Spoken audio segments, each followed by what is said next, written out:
Om Sai Ram. Welcome to Living Spiritually.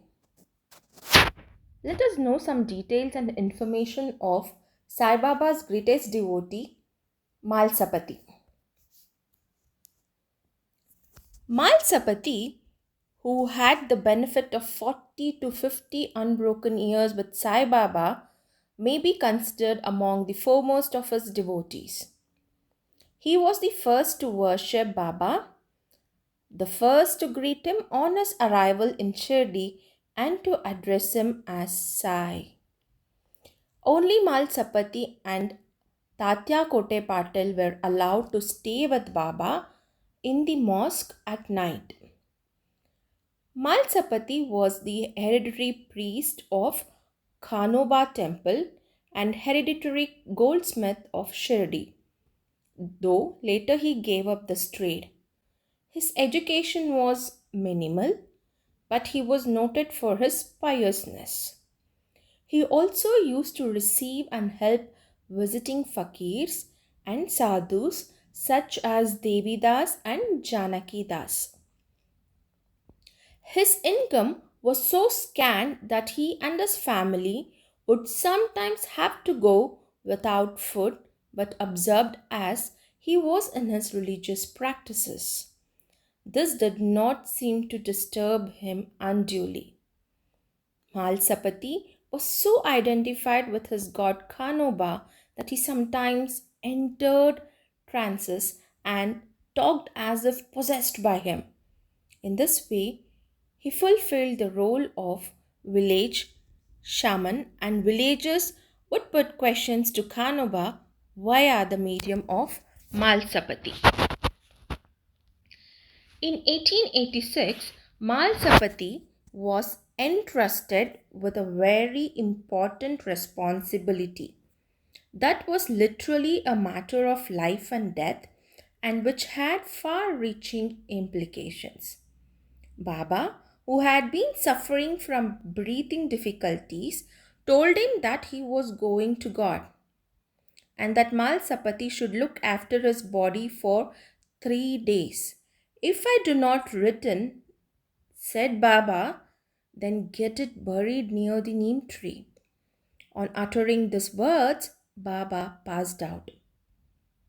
Mhalsapati sat for 3 days with Baba's body on his lap. When village officers held an inquest and declared Baba dead, Mhalsapati remained steadfast and refused to allow them to take the body for burial.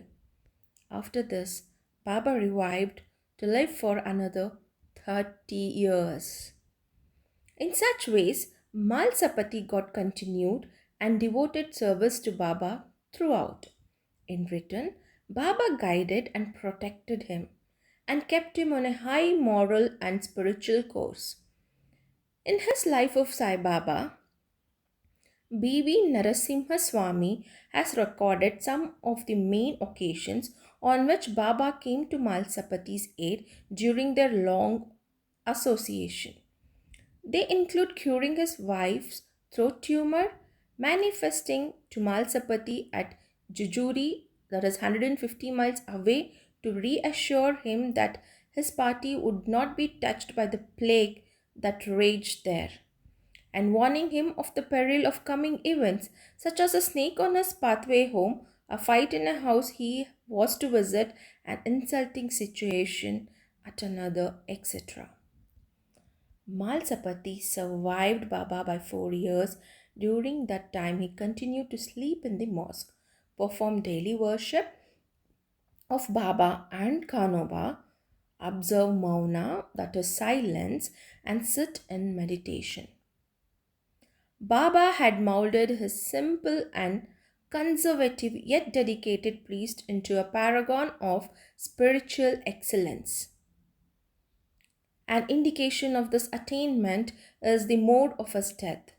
On an auspicious Ekadashi day, Mahalsapati gave instructions to his family and told them that he would close his earthly life and go to heaven that day. With his loved ones around him chanting Ramachandra Japa and himself uttering the word Ram, he left consciously and peacefully. It was a fitting end to a lofty life of a spiritual endeavor. Malsapati's remains are interred in his modest house, where his great grandson now lives. It is open to visitors, and some people like to worship at the Samadhi and take darshan of the things here that Baba gave Malsapati. One of Baba's kafnis, one of his satkas, 3 coins, some udi, and a pair of Baba's padukas are kept here. The house is located just beyond Lakshmi Bai Shinde's place.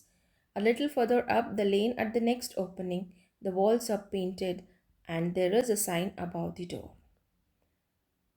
Blessed are the devotees who got the blessings and darshana of Sai Baba. Om Sai Ram. Om Satchidananda Sadguru Sainath Maharaj Ki Jai.